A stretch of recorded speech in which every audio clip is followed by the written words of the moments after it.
Hello, I'm Death's Arrow, and welcome to Episode 8 of What I'm Thinking. With the release of the 7.4 patch, two new game modes have been introduced to World of Tanks. They are called Encounter and Assault.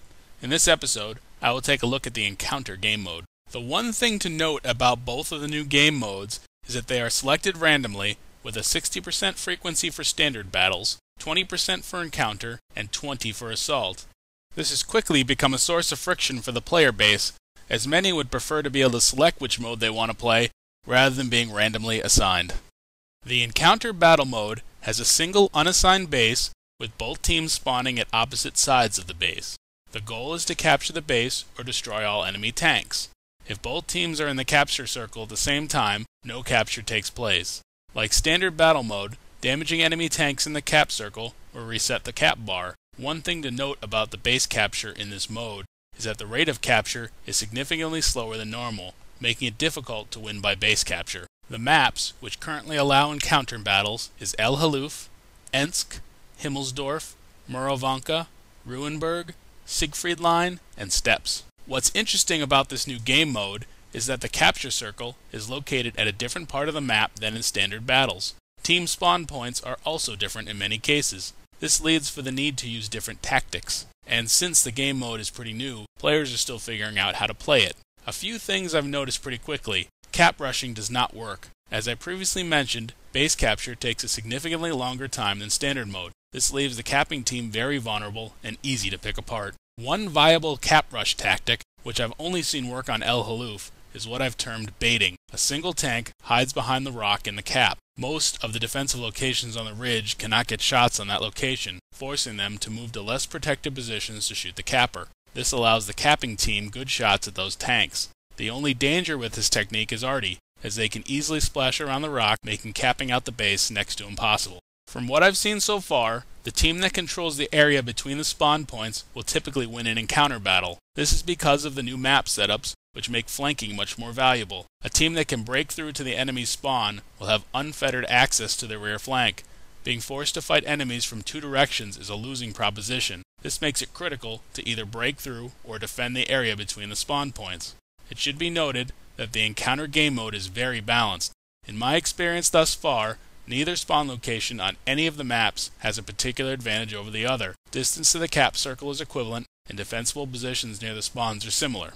The first replay that we'll be looking at is a solo battle in my AMX 5120 on Siegfried Line from June 24th, 2012. I haven't used the AMX 5120 in this series yet. The introduction to this prototype French tank is as follows. From a historical perspective, the AMX 50 project was a series of prototypes developed by the French in the post-World War II era. It was initially a medium tank project, but as the project progressed, it was changed into a heavy tank project and eventually a main battle tank. The original intent of the AMX 50 project was to develop a medium tank that was light, well-armed, and very mobile.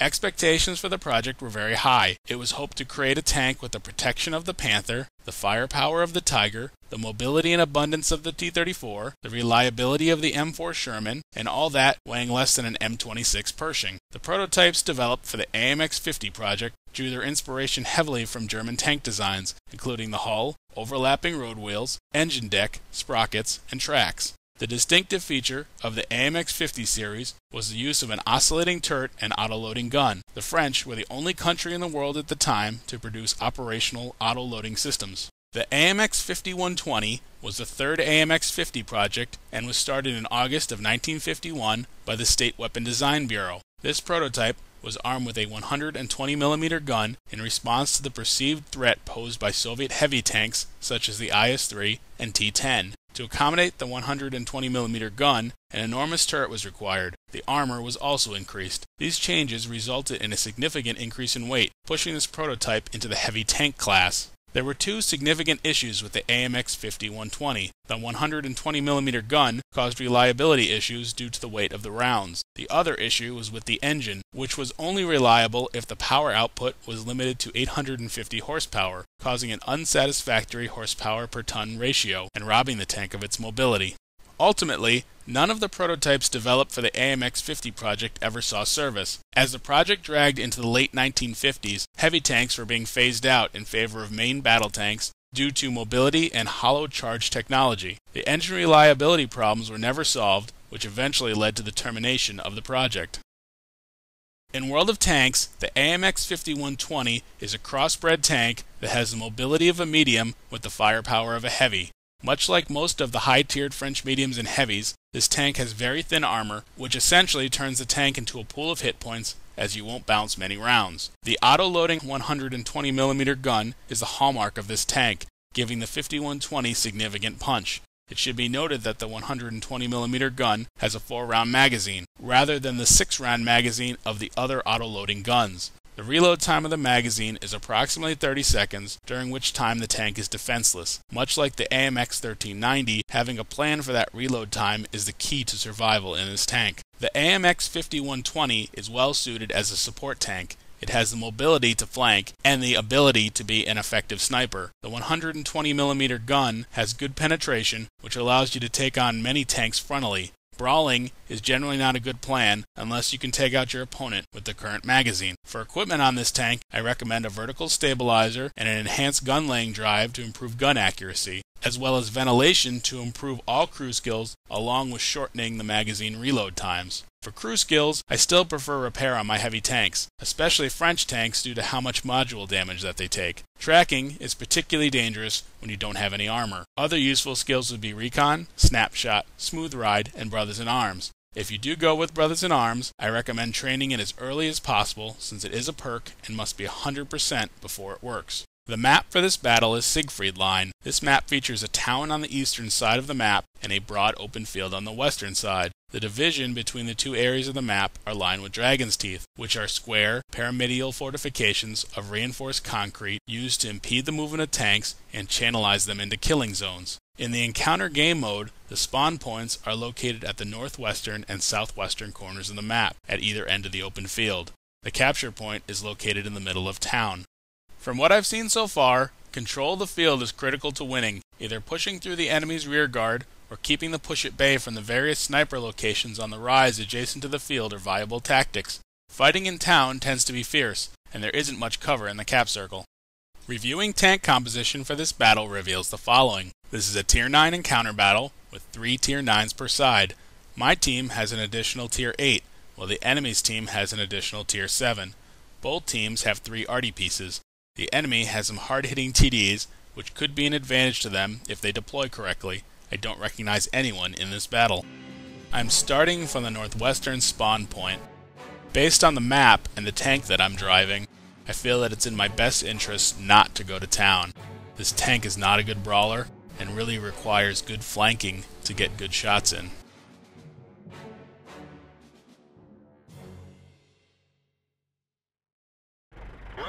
As the battle gets underway, I'm going to begin to move south and use the bunkers as cover as I move forward. Got a pretty significant reload time, so it's going to be a few more seconds before I have my shells loaded.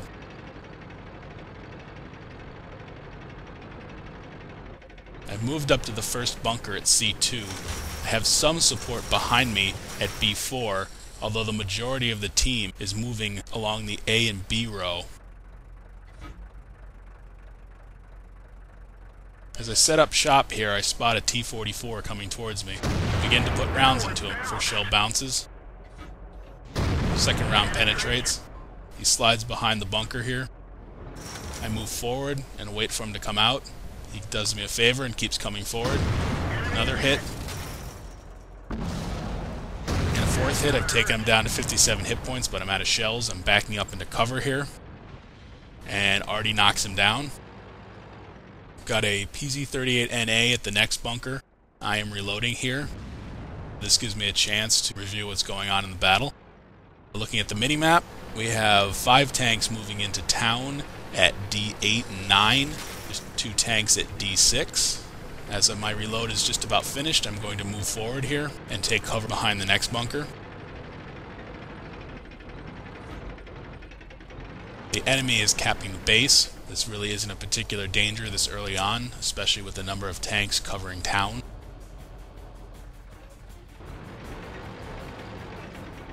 I'm trying to spot here.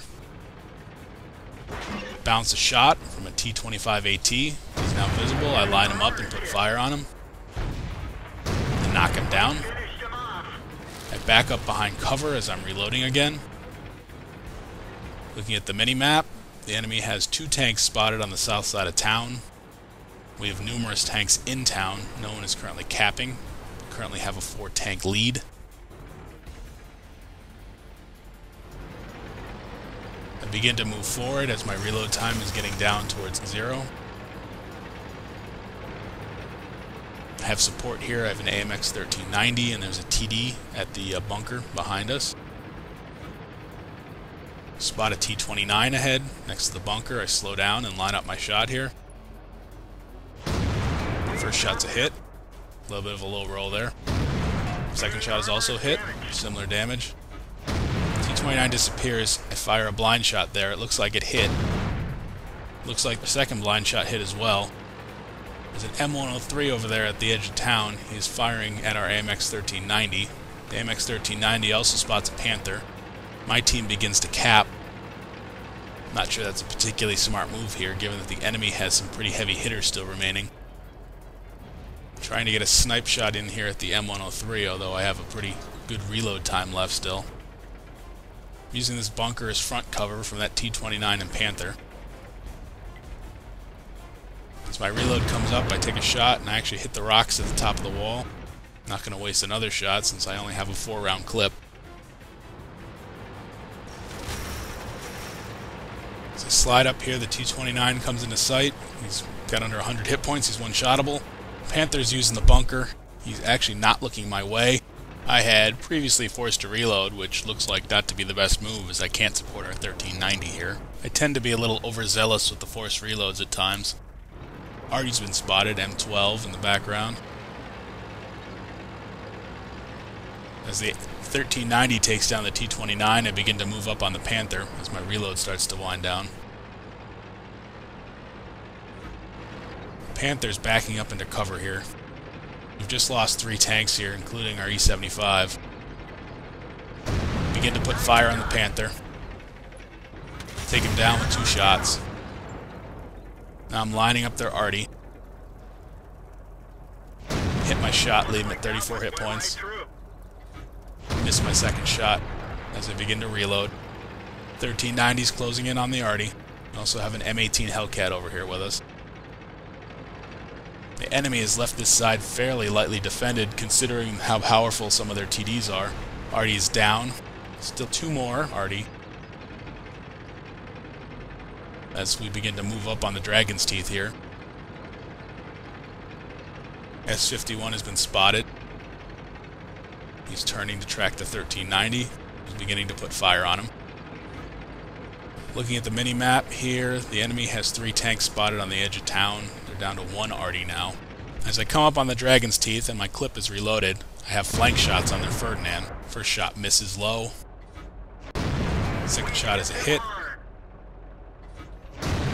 Third shot knocks him down. It was a blind shot, but he wasn't going to get far. Got the KV-4 lined up, knock him down. Now reloading. I'm using a little bit of this concrete piece here as a cover while I reload. Begin to push forward a little bit. Enemy's now down to 2 tanks, an ST-1 and an Object 704. The ST-1 looks like he's almost dead, 35 hit points. The Object 704 is in good shape, 50%. I'm pushing up on town here. I think that 3001P is going to be in trouble. Our IS-3 is also in bad shape. I decide I'm going to make a run on the ST-1 first, as he's one-shottable. I'm going to zip into town and sneak behind him. He'll likely be distracted by our capping IS-3, and I'll get a nice flank shot on him.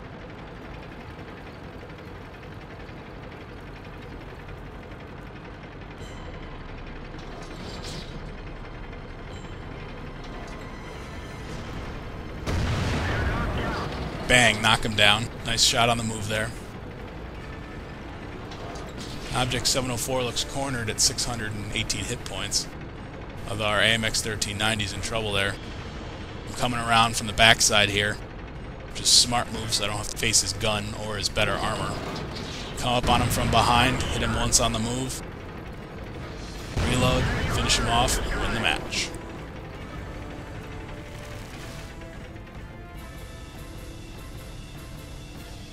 Looking at the victory screen, I earned 1,657 experience before the double, destroyed 6 tanks, hit 19 of 22 shots, and earned a top gun. Overall, the key to this battle was the successful field push, allowing our team to flank behind the enemy's forces in town. Dealing with tanks from 2 directions allowed me to mop up their town team and win the match. I wasn't aware of it at the time, but if I hadn't been successful in my final town push, my team was in trouble due to the lack of tanks remaining. Artie may have been able to pick up the final kills, but it would have been very dicey. The second replay that we'll be looking at is a platoon battle in my Jagdtiger on Halluf from June 21st, 2012. I am platoon with Jovialmadness in his Jagdtiger. I haven't used the Jagdtiger in this series yet, and I'd be remiss not to do an introduction to the tank given its historical nature and deployment in World War II. From a historical perspective, the Jagdtiger, which means hunting tiger in English, was a German tank destroyer built in response to the Army General Staff's request in early 1942 to mount a 128mm gun on a self-propelled armored chassis. The vehicle's role was to support infantry and combat armored vehicles at long range. In early 1943, a decision was made to install a 128mm gun on a Panther or Tiger chassis. Based on wooden mock-ups of the design, neither chassis was considered suitable. In late 1943, another wooden mock-up was constructed on a Tiger II chassis and presented to Adolf Hitler. 2 prototypes were produced and completed in early 1944, a version with an 8 road-wheel Porsche suspension and a version with the Henschel 9 overlapping road-wheel suspension as used on the Tiger II. Approximately 85 Jagdtigers were produced prior to the end of the war. The first 11 were produced with the Porsche suspension. All following models built used the Henschel suspension. It was found that the Porsche suspension was unfit for off-road travel and required the gun to be recalibrated after movement of the vehicle. The Jagdtiger was armed with the 128mm Pak 44 L55 gun. The gun had a limited traverse of 10 degrees and had the ability to destroy any Allied tank from ranges beyond the reach of most Allied guns. The ammunition was a 2-piece affair, requiring 2 loaders. Jagdtigers reached the battlefield in September of 1944, with only 2 battalions receiving the tank destroyer. The combat history of the Jagdtiger was marred by mechanical breakdowns and insufficient crew training. The Jagdtiger suffered from the same mechanical problems as the Tiger II because of its weight and high fuel consumption. The mechanical failures were never solved, and many Jagdtigers were abandoned or blown up by their crews to prevent them from being captured and attacked by the Allies. When appropriately fielded, Jagdtigers were very effective as they could engage at extremely long ranges. Even at closer ranges, most Allied guns could not penetrate their front armor. In World of Tanks, the Jagdtiger is the ultimate sniping platform. Armed with the 128mm Pak 44-2 L61 gun, this tank destroyer has excellent accuracy and penetration. The gun has a high muzzle velocity, which produces almost no shell drop, giving the Jagdtiger excellent long-range support capabilities. In order to be a good Jagdtiger driver, you need to understand the limitations of the vehicle. First off, this tank destroyer has poor camo due to the height of the vehicle. This makes the Jagdtiger easy to spot at range. Second is the poor maneuverability at close range between the limited horizontal gun traverse and the slow track traverse. Maneuverable opponents will have little trouble getting around to flanks. Last is the armor, which inherits its weak spots from the Tiger II. The casemate, gun mantlet, and upper hull are particularly strong, but the lower glacis plate is soft and very vulnerable due to the front-mounted transmission located behind the lower plate. Hits to this area will cause engine damage and fires. Based on the limitations of the Jagdtiger, the ideal usage is as a long-range support tank, using the accuracy and powerful gun to take down targets engaging your team's front-line heavies. If you're forced into close-range encounters, it's smart to try and limit the number of tanks you engage at one time, if at all possible. Multiple mediums will tear a Jagdtiger to shreds in short order. For equipment on this tank, I recommend a rammer for quicker reloading, an enhanced gun-laying drive to improve aim time, and binocs to help with view range. For crew skills, I recommend repair for all crew, then Sixth Sense, recon, clutch braking, off-road driving, situational awareness, adrenaline rush, and safe stowage as additional skills. The map for this battle is Halluf. While I did do an introduction to this map in episode 2, The map plays differently in encounter mode. The spawn points are in similar locations to the standard mode, but are set further back from the valley.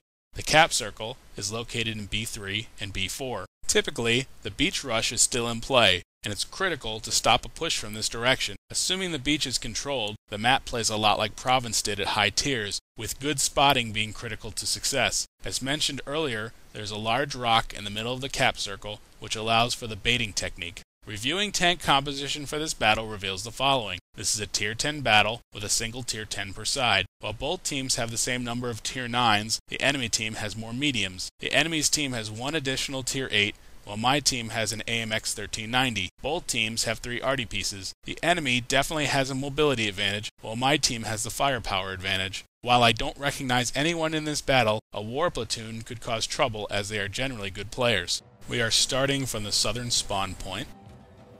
Based on earlier matches on this map in encounter mode, we've noticed that the teams tend to rush beach, which means that having a strong beach defense is critical to keeping the enemy from getting into our rear lines. So Jovial and I plan to move up to the ridge and snipe down on the beach.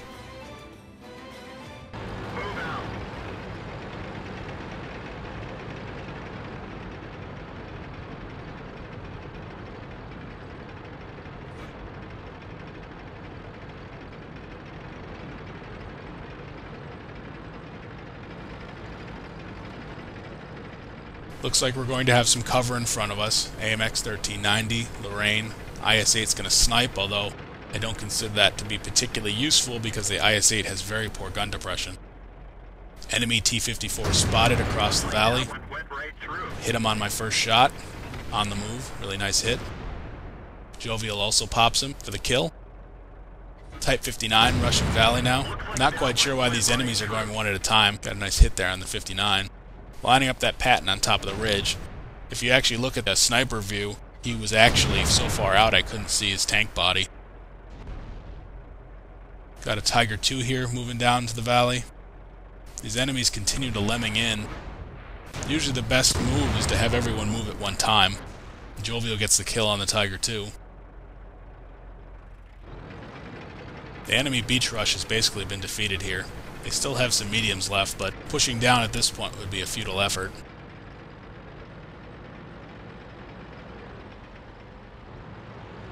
As the beach rush has been defeated, Jovial and I begin to move north to support the cap.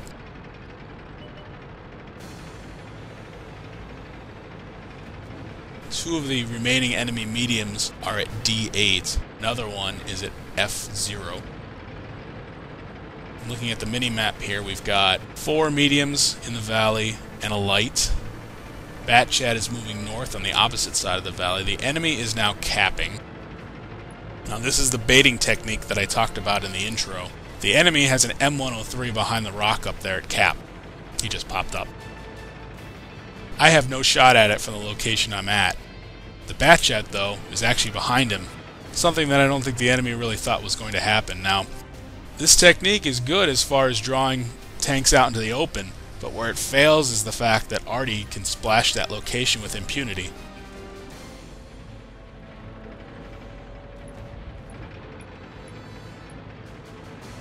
Looks like we have a counter battery there. I now have a shot on their Jagdtiger. Nice hit there. Knock him down. M103 is still capping. Arty hits him there. Spot a T-34 across the way. He's at 585 meters, and I hit him.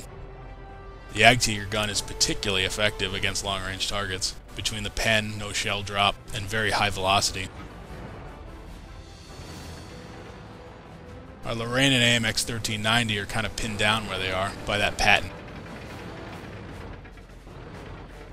Although it looks like they're able to break out. Another patent spotted. He's behind a rock. I have no shot at him, but I do have a shot at the E75. No damage hit though.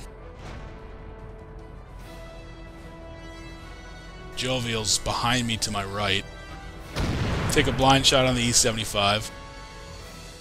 2 of the Arty drop on him and kill him.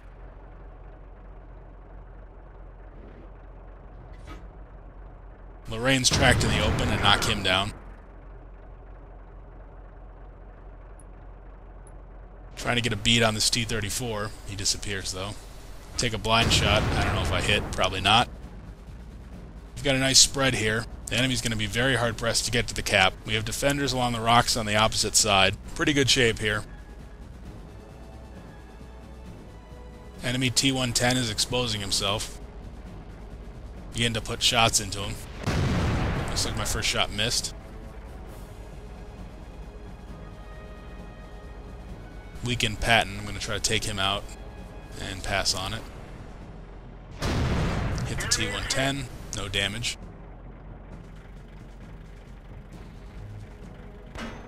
Bouncing a shell there, which means I'm likely spotted.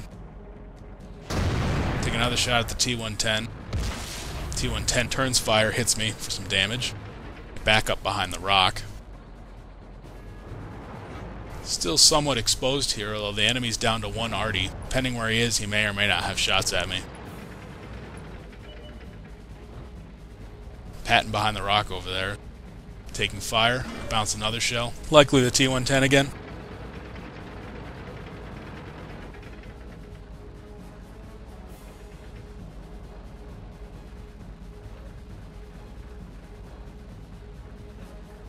Biding my time here. Already knocks down the Patton.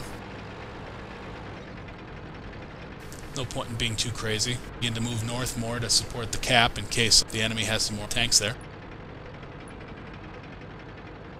Jovial's rushing out into the valley.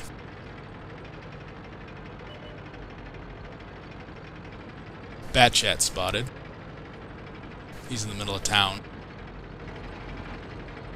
I'm pushing over towards the cap now. T-110 spotted. I line him up. Bounce.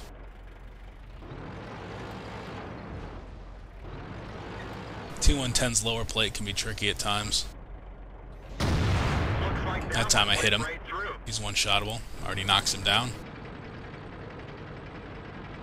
Batchat's under assault. I'm pushing towards cap again. T-34 across the way.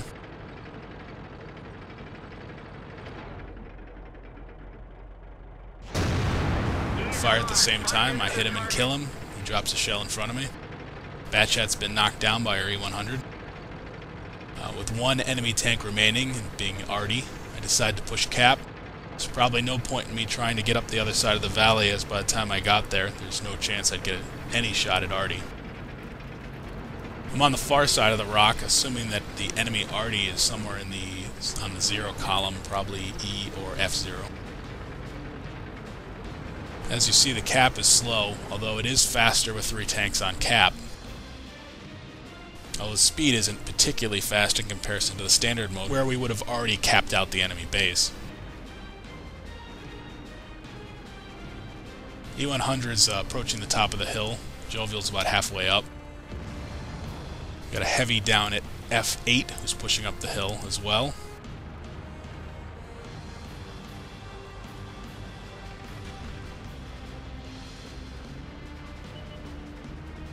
Already spotted at C0. Not exactly where I expected him to be. And the E-100 knocks him down to win the match.